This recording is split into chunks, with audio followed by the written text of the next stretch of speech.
우리 다 같이 일어나셔서 하나님께서 우리에게 주신 오늘 말씀을 로마서 신약성경 로마서 1장 1절에서 7절까지의 말씀인데요.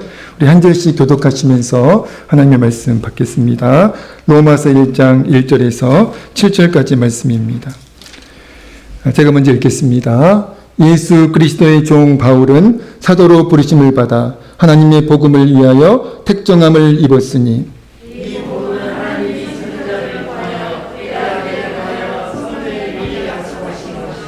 그의 아들에 관하여 말하면 육신으로는 다윗의 혈통에서 나셨고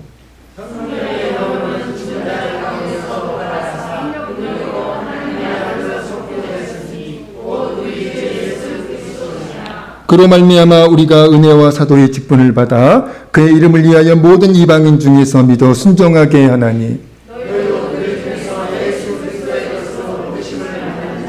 7절 말씀 함께 있습니다. 시작. 로마에서 하나님의 사랑하심을 받고 성도로 부르심을 받은 모든 자에게 하나님 우리 아버지와 주 예수 그리스도로부터 은혜와 평강이 있기를 원하노라. 아멘. 자리에 앉으시기 바랍니다. 하나님께서 이 시간 이곳에 임재하여 계심을 믿습니다. 이곳에 계신 하나님께서 저는 우리 성도님들의 형편도 모르고 처지도 모르고 상황도 모르지만 그런 하나님께서는 다 알고 계십니다. 그래서 여러분에게 필요한 은혜, 필요한 말씀, 또 필요한 믿음, 능력 허락해 주실 줄로 믿습니다. 특별히 하나님께서 여러분을 정말 한대하시고 또 그 사랑하시는 그 은혜를 이 시간 경험하고 꼭 경험하고 돌아가시기를 우리 주의 이름으로 간절히 축원드립니다. 지난주 금요일 새벽 기도의 시간에 제가 그런 말씀을 잠깐 드렸는데요. 한대라고 하는 그 단어의 뜻을 이제 성도님들께 이제 말씀을 드리고 한대라고 하는 그 말의 뜻은 정말 반갑게 맞이하면서 그 품어주시고 또 그 환영해 주신다는 그런 뜻이거든요. 그래서 그렇게 이제 말씀을 이렇게 전하고 저는 의도하지 않았어요.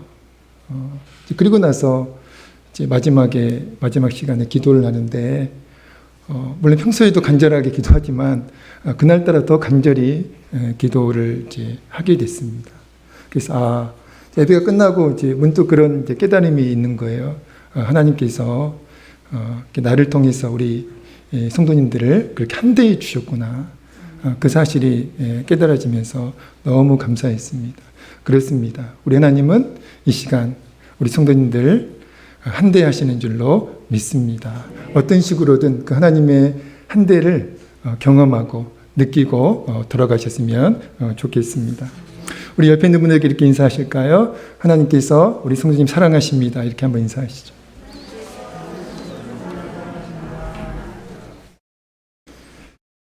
믿으시죠? 그렇습니다. 변함없는 사랑으로 우리를 하나님께서는 사랑하심을 믿습니다. 오늘 말씀 제목은 우리 같이 한번 읽어볼까요? 말씀 제목이 좀 특이하죠? 같이 한번 읽겠습니다. 시작. 복음은 무엇이라고요? 예수다. 그렇습니다. 교회에서 자주 듣게 되는 그리고 그리스도인들이 자주 사용하는 말 가운데 복음, 하나인 이 복음은 가장 기본적인 뜻이 기쁜 소식, 복된 소식, 영어로는 가스펠이라고 하죠. 그게 이제 복음의 가장 기본적인 뜻이고요. 그런데 이 복음에는 이제 그 기본적인 뜻 외에 신앙적인 의미가 이 복음이란 말 안에 담겨 있습니다. 여러분은 이 복음의 신앙적 의미가 무엇이라고 생각을 하시나요? 무엇이죠? 우리는 복음의 신앙적 의미를 어느 정도 잘 알고 있습니다. 그런데요, 문제가 무엇입니까? 이미 잘 알고 있어요. 그런데 어렴풋이 알고 있어서 이 복음을 설명할 수가 없다는 것이, 이것이 복음이다라고 명쾌하게 분명하게 알고 있는데 설명할 수 없다는 것이 우리의 문제라는 것이죠. 사도 바울은 오늘 본문에서 복음이란 이것이다라고 분명하게 명쾌하게 말씀해 주고 계십니다. 복음의 신앙적 의미가 무엇인지를 오늘 본문에서 말씀해 주고 있는데요. 그래서 오늘 말씀을 통해서 우리 모두에게 이 복음의 신앙적 의미가 무엇인지 명쾌하게 분명하게 정리되는 은혜가 있기를 우리 주의 이름으로 간절히 축원드립니다. 자, 그러면 복음이 무엇일까요? 첫 번째입니다. 복음이 무엇일까요? 첫 번째는 이겁니다. 같이 한번 읽겠습니다. 시작. 복음은 뭐라고요? 예수입니다. 그렇습니다. 복음은 예수예요. 다른 것이 아니라 복음은 예수입니다. 2절 말씀을 읽어볼까요? 오늘 본문 2절 읽겠습니다. 시작.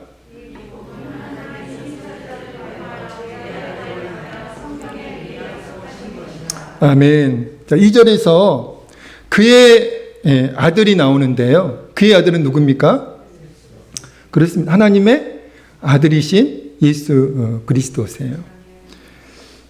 성경은 구약과 신약으로 이루어져 있죠. 구약이 있고 신약이 있습니다. 여러분, 구약과 신약은 각각 어떤 말씀일까요? 잘 알고 계시네요. 구약은 하나님의 아들이신 예수님이 세상의 구세주로 오신다는 약속의 말씀이 구약이고요. 자, 그러면 신약은 어떤 말씀이죠? 약속대로, 하나님의 그 약속대로 하나님의 아들이신 예수님이 세상에 구세주로 오셨다는 말씀이, 그리고 세상에 다시 오신다라고 하는, 오실 것이다라고 하는 그 말씀이 바로 신약 성경입니다. 그러므로 여러분, 구약과 신약, 즉 성경 전체가 누구에 관한 말씀이에요? 예수 그리스도에 관한 말씀입니다. 여러분, 구약도 예수 그리스도에 관한 말씀이고 신약도 예수 그리스도에 관한 말씀이에요. 구약은 예수님과 상관이 없고 신약만 예수님과 상관이 있다. 이것은 틀린 것입니다. 구약도 예수님에 관한 말씀이고 신약도 예수 그리스도에 관한 말씀이에요. 자, 그러므로 성경이 복음이죠. 구약도 예수 그리스도에 관한 말씀이고 신약도 예수 그리스도에 관한 말씀이니까 하나님께서 구세주를 세상에 보내실 것이라고 하는 그 약속의 말씀이 구약이고요. 약속대로 예수 그리스도가 세상에 오셨다는 그 말씀이 신약이니까 여러분 너무나 기쁜 소식이잖아요. 그래서 성경이 복음인데, 자, 그러면 구체적으로 이 복음을 어떻게 정의할 수 있을까요? 바로 첫 번째가 예수 그리스도라는 것이죠. 과거에도 그렇고 지금도 대부분의 유대인들은 구약만 경전으로, 하나님의 말씀으로, 성경으로 믿고 있고요. 신약은 하나님의 말씀으로, 성경으로 믿지 않습니다. 인정하지 않아요. 그 이유가 무엇입니까? 바로 예수 그리스도를 구세주로 믿지 않기 때문에 그렇습니다. 이상하잖아요. 구약도 예수 그리스도에 관한 말씀이고 신약도 예수 그리스도에 관한 말씀인데 유대인들은 구약은 하나님의 말씀으로 믿지만 신약은 하나님의 말씀을 믿지 않아요. 왜 그렇습니까? 예수 그리스도가 세상에 오신 그 기록이거든요. 오셔서 행하신 그 말씀이 신약이니까 당연히 예수 그리스도를 그리스도로 인정하지 않는 유대인들은 신약 성경을 경전으로 인정할 수가 없는 것이죠. 그렇기 때문에 대부분의 유대인들은 이미 구약의 약속대로 오신 그 예수 그리스도가 오셨는데 지금도 여전히 누구를 기다리고 있어요? 그리스도를. 지금도 그리스도를 기다리고 있다는 것이죠. 여러분, 아이러니 아니에요? 약속대로 그리스도는 오셨습니다. 그분이 예수님이시잖아요. 그런데 그 예수님을 그리스도로 인정하지 않고 지금도 그리스도를 구세주를 기다리고 있다는 것이죠. 여러분, 이슬람교도 그 구약의 그 뿌리가 있습니다. 구약에서 시작된 종교가 이슬람교예요. 그런데 이슬람교 또한 유대교와 마찬가지로 기독교를 적대시합니다. 그 이유가 무엇일까요? 예수님을 구세주로 믿지 않고 그리스도로는 믿지 않는데 대신에 예수님을 하나님의 말씀을 전달한 선지자로만 그 수준으로만 예수님을 그 이슬람교에서는 인정을 합니다. 어떻게 사람이 하나님의 아들일 수 있는가? 아니다라는 거예요. 그리고 예수 그리스도는 구세주가 아니다라는 거예요. 단지 하나님의 말씀을 전달한 위대한 선지자, 그 수준으로 예수님을 인식하고 있고 이해하기 때문에 기독교를 이슬람교는 적대시합니다. 그러나 사랑하는 성도 여러분, 예수님은 어떤 분이세요? 여러분이 한번 고백해 보시죠. 예수님은 어떤 분이십니까? 하나님의 아들이세요. 예수님은 어떤 분이십니까? 하나님의 본체세요. 다시 말하면 하나님이십니다. 하나님의 아들이라는 것은 하나님이시라는 뜻이에요. 그분 하나님이세요. 그리고 예수님은 어떤 분이십니까? 그리스도십니다. 우리를 죄와 사망에서 구원하시는 그리스도세요. 마태복음 16장 16절에서 베드로가 예수님께 이런 고백을 했잖아요. 예수님은 그리스도십니다. 그리고 예수님은 살아계신 하나님의 아들이십니다라고 이렇게 베드로가 예수님께 고백을 했잖아요. 믿음으로 고백을 했습니다. 당시 아무도 이 고백을 하지 못했어요.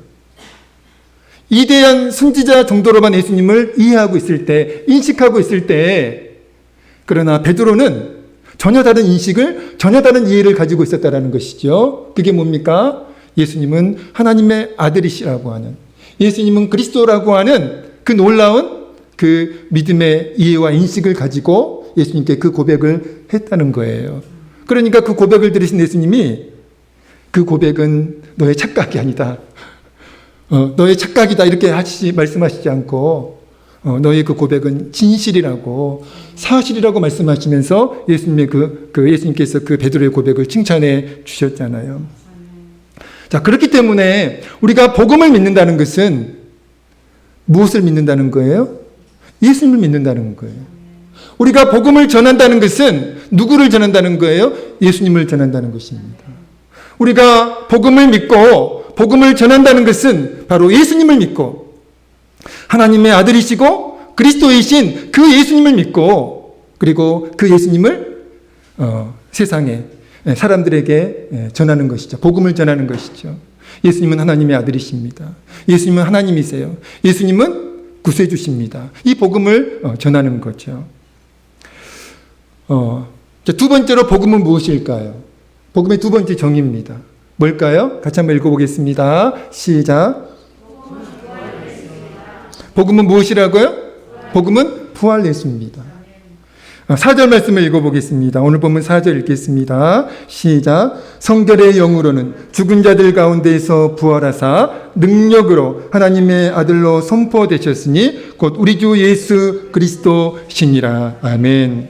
여러분, 4절 말씀은 어떤 뜻을 가지고 있을까요? 어떤 의미의 말씀이죠? 예수님이 부활을 통해서 하나님의 아들로, 그리고 그리스도로 증명되셨다는 거예요. 예수님이 자신을 제자들에게 또 사람들에게 소개할 때 이렇게 소개하셨습니다. 나는 하나님의 아들이야. 나는 그리스도야. 나는 구약이 약속하고 있는, 구약에서 하나님이 약속하고 있는 그리스도야. 이렇게 사람들에게 예수님이 전하셨죠. 그리고 가르치셨습니다. 근데 여러분, 그렇게 예수님이 말씀하셨다고 그 사실을 믿고 신뢰할 수 있습니까? 예수님이 누구예요? 요셉의 아들이잖아요. 요셉의 아들, 마리아의 아들로 알고 있는 사람들에게 예수님이 나는 하나님의 아들이야. 나는 그리스도야. 나는 구약이 약속하고 있는, 구약에서 하나님이 약속하고 있는 그리스도라고 그렇게 말씀을 하셨을 때 사람들이 어떤 반응을 보였습니까? 너가 미쳤구나. 너가 미쳤구나. 그런 반응을 보였잖아요. 근데 여러분, 예수님은 분명히 자신을 하나님의 아들로 그리스도로 그렇게 말씀을 하십니다. 그럼 우리가 그 예수님의 말씀을 어떻게 믿고 신뢰할 수 있냐는 거죠.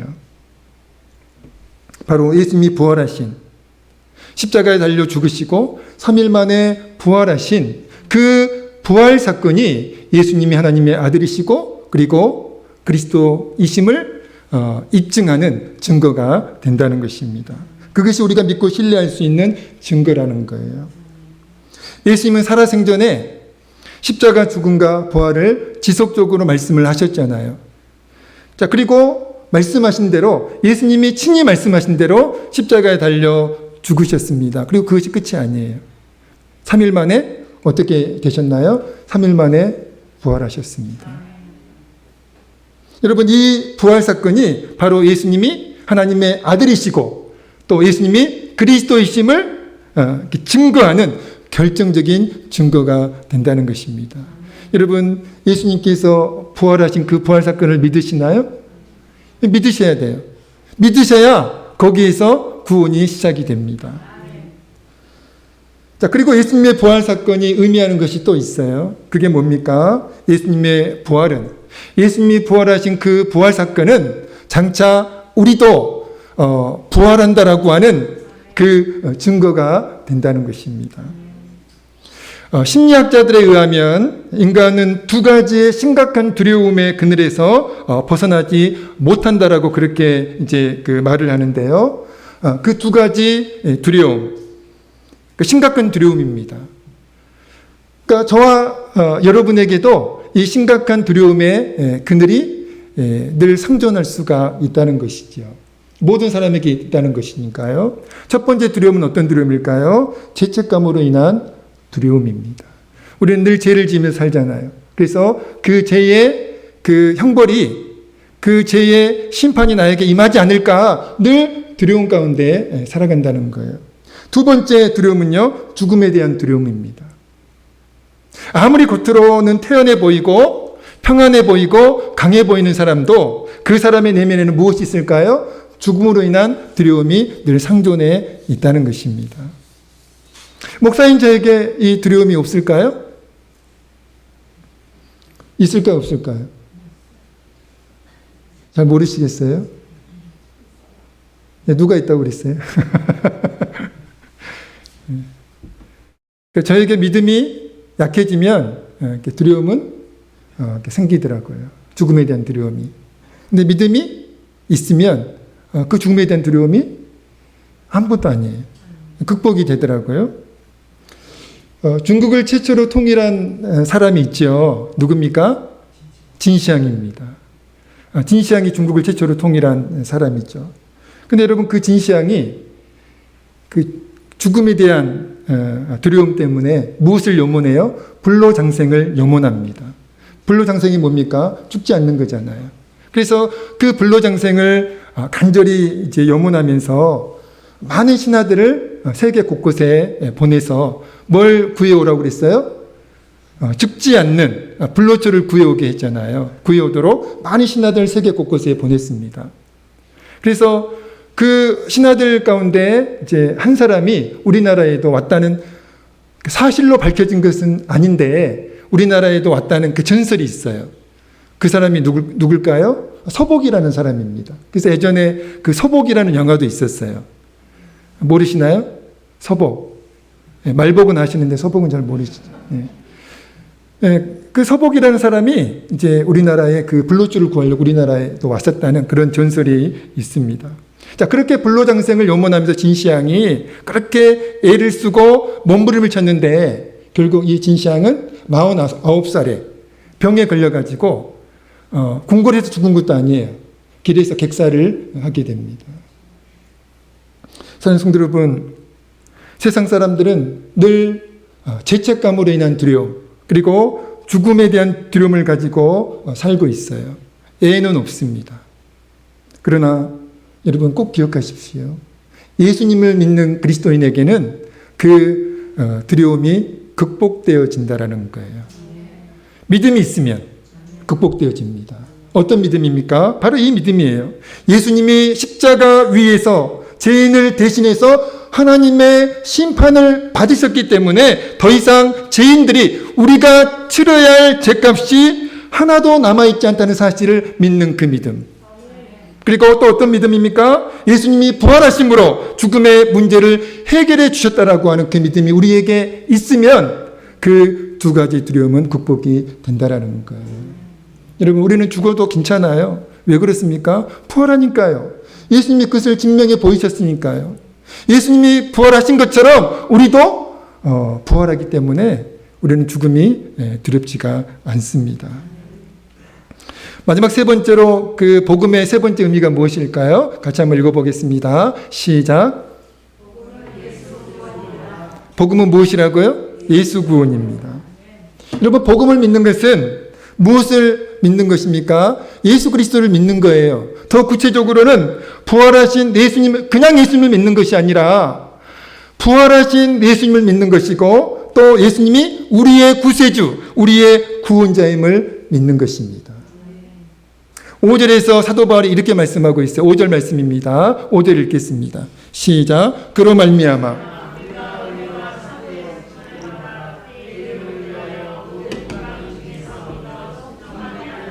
아멘. 5절 말씀이 무슨 말씀이에요? 사도 바울이 예수 그리스도를 온 세상 사람들에게 전파한다라고 하는 말씀이 5절 말씀입니다. 나에게 그 사명이 있다라는 거예요. 내가 복음을, 예수 그리스도를 내가 온 세상에, 온 세상 사람들에게 전해야 할 사명이 나에게 있다라고 그렇게 말씀을 하고 있습니다. 여러분, 그 이유가 무엇입니까? 왜 사도 바울에게 그 사명을 하나님이 주셨을까요? 왜 사도 바울은 그 사명을 인식하고 온 세상 사람들에게 복음을, 예수 그리스도를 전할 사명이 있다라고 그렇게 생각을 했을까요? 그 이유가 무엇입니까? 예수 그리스도가 온 인류의 구원자가 되시고 더 나아가서 예수 그리스도가 또 한 분의 구원자가 아니라 유일한 구원자가 되시기 때문에 그렇습니다. 다시 말씀드립니다. 예수 그리스도는 온 인류의 구원자세요. 더 나아가서 예수 그리스도는 유일한 구원자가 되십니다. 오늘 우리가 살고 있는 시대를 포스트 모던 시대라고 그렇게 칭하는데요. 이 포스트 모던 시대의 특징이 무엇일까요? 절대적 진리를 부정한다는 겁니다. 절대적 진리를 인정하지 않아요. 무슨 뜻입니까? 너도 옳고 나도 옳다는 거예요. 나는 옳고 너는 틀렸다가 아니라 너도 옳지만 나도 옳지만 너도 옳다라는 거예요. 자, 그래서 차별금지법, 동성애 옹호법이죠. 동성애도 차별하면 안 된다는 것. 이게 그 차별금지법입니다. 이게 이제 포스트 모던의 그 사상이에요. 틀린 게 아니에요. 동성애가 틀린 게 아닙니다. 괜찮다는 거예요. 나만 옳은 게 아니고 너도 옳다라는 겁니다. 여러분, 이 포스트 모던의 중심에 있는 것이 바로 종교다운주의입니다. 종교다운주의는 우리가 다 알고 있는 것과 같이 기독교에만 구원이 있는 것이 아니라 모든 종교에 구원이 있고 심지어 그 구원을 받고자 하는, 구원에 이루고자 하는 인간의 노력에도 구원이 있다라는 거예요. 그래서 착하게 살고 선하게 살고 그 노력에도 구원이 있다라는 거예요. 이게 종교다운주의입니다. 근데 여러분 한번 생각해 보세요. 만약 다른 종교에도 구원이 있을 수 있고 인간의 노력에도 선하게 살고 착하게 살면 거기에도 구원이 있다면 왜 하나님의 아들이신 예수님이 세상에 오셔서 십자가에 달려 죽으셨을까요? 모든 종교에 구원이 있고 인간의 노력에도 구원이 있다면 굳이 예수님이 세상에 오실 이유는 없었겠죠. 그러나 하나님의 아들이신 예수님이 세상에 오셔서 십자가에 달려 죽으신 것은 바로 예수님을 통해서만 구원이 있기 때문에 그렇습니다. 예수님은 요한복음 14장 6절에서 이런 말씀을 하셨어요. 같이 한번 읽어볼까요? 요한복음 14장 6절입니다. 읽겠습니다. 시작.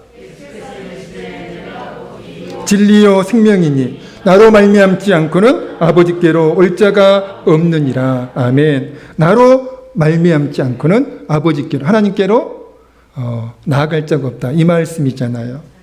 나로 말미암지 않고는 아버지께로 올 자가 없다는 이 말씀은 예수님이 온 인류의 구원자가 되시고요. 그리고 또 유일한 구원자가 되신다는 말씀입니다.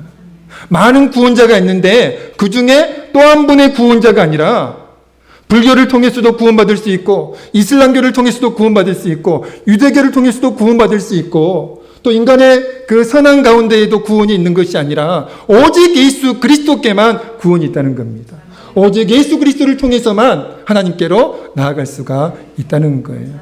여러분, 죄의 문제가 해결이 되어야 구원을 받을 수 있잖아요. 근데 누가 우리 죄의 문제를 해결할 수 있어요?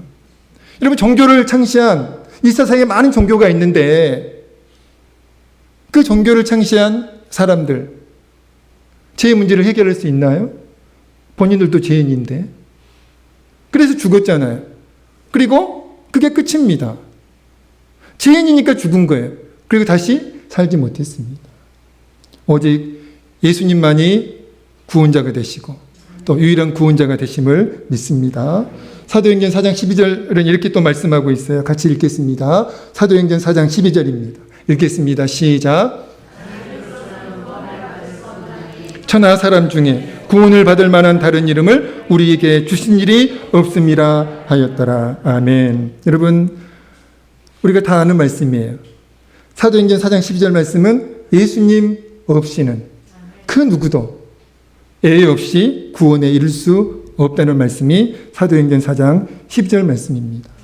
여러분, 이 말씀은요, 베드로 사도가, 예수님의 제자인 베드로 사도가 당시 유대교 종교 지도자들 앞에서 하나님을 믿는, 또 하나님을 경외한다라고 그렇게 고백하는 종교 지도자들 앞에서 선포한 말씀입니다. 당신이 하나님을 믿는다고, 당신들이 하나님을 믿는다고 하지만, 그러나 당신들은 예수 그리스도를 그리스도로 믿지 않기 때문에 당신들에게는 구원이 없다라고 하는 그 선포의 말씀이라는 것이죠. 여러분, 예수님 없이는 그 누구도 구원에 이를 수 없습니다. 반대로 어떤 사람이라도 예수님을 믿기만 하면, 예수님을 그리스도로 믿기만 하면 죄를 용서받고 구원을 받을 수 있다는 말씀이기도 합니다. 사랑하는 성도 여러분, 제가 여러분께 묻겠습니다. 한번 이 시간 하나님 앞에서 여러분의 믿음과 신앙을 점검해 보시기 바랍니다. 제가 질문할 때 수학적 질문하지 않아요. 철학적 질문도 하지 않습니다. 아주 간단한 질문이에요. 여러분의 구원을 점검하는, 여러분의 영생을 좌우하는, 또 여러분의 진짜 영적 신분을 점검하는 그런 그 질문이에요. 전혀 어렵지 않습니다. 제가 묻겠습니다. 사랑하는 성도 여러분, 예수 그리스도를 하나님의 아들로 믿으시나요? 예수 그리스도를 구세주로, 유일한 구세주로 믿으시나요? 질문 안 어려웠죠? 우리 반주자 자매님, 질문이 어려웠나요? 하나도 안 어려웠죠? 예. 유치원생들에게도 질문할 수 있는 질문입니다. 사랑하는 성도 여러분, 예수님을 하나님의 아들로 믿는 믿음이 우리에게 분명하고, 또 예수님을 그리스도로 믿는 유일한 구세주로 믿는 믿음만 우리에게 분명하다면 우리는 구원받은 하나님의 자녀임을 믿으시기 바랍니다. 어떤 상황에서도 어떤 환경에서도 그 믿음만 분명하면 나는 틀림없이 구원받은 하나님의 자녀임을 믿으시기 바랍니다. 말씀을 마치겠습니다. 오늘 우리에게 너무나 익숙한 말인 복음에 담긴 의미 세 가지를 나누었는데요. 복음이 무엇이라고요? 복음은 예수님이에요. 다른 것이 아니라 복음은 예수님입니다. 우리가 세상에서 성공하고 세상에서 형통하고 이게 복음이 아니에요. 우리가 좋은 대학에 들어가고 세상에서 잘 먹고 잘 사는 것, 이게 복음이 아니라는 거예요. 복음은 예수 그리스도입니다. 그리고 복음을 믿는 것은 예수님을 믿는 거예요. 더 구체적으로 예수님을 믿는다는 것은 부활하신 예수님, 예수님이 부활하셨다는 그 사실을 믿는 것입니다. 그리고 나도 부활할 것을 믿는 거예요. 마지막으로 예수님을 믿는다는 것은 오직 예수님이 우리의 구원자 되신다는, 예수님만이 유일한 구원자 되신다는 그 사실을 믿는 것이 믿음이고요. 그리고 복음의 정의인 줄로 믿습니다. 말씀 마치겠습니다. 기도하겠습니다. 하나님 아버지, 복음은 예수님이심을 믿습니다. 그래서 복음을 믿는 것은 예수님을 믿는 것인 줄로 또한 믿습니다. 우리가 예수님을 믿는다는 것은 부활하신 예수님을 믿는 것이고, 오직 예수님이 우리의 구원자 되시고 유일한 구원자 되심을 믿는 것인 줄로 우리가 오늘 말씀을 통해서 깨달았습니다. 오 하나님 아버지, 오직 예수 그리스도만이 우리의 구원자 되시고 오직 예수 그리스도만이 유일한 구원자 되심을 늘 우리가 믿음으로 고백하면서 살아갈 수 있도록 역사해 주시고 은혜를 베풀어 주시옵소서.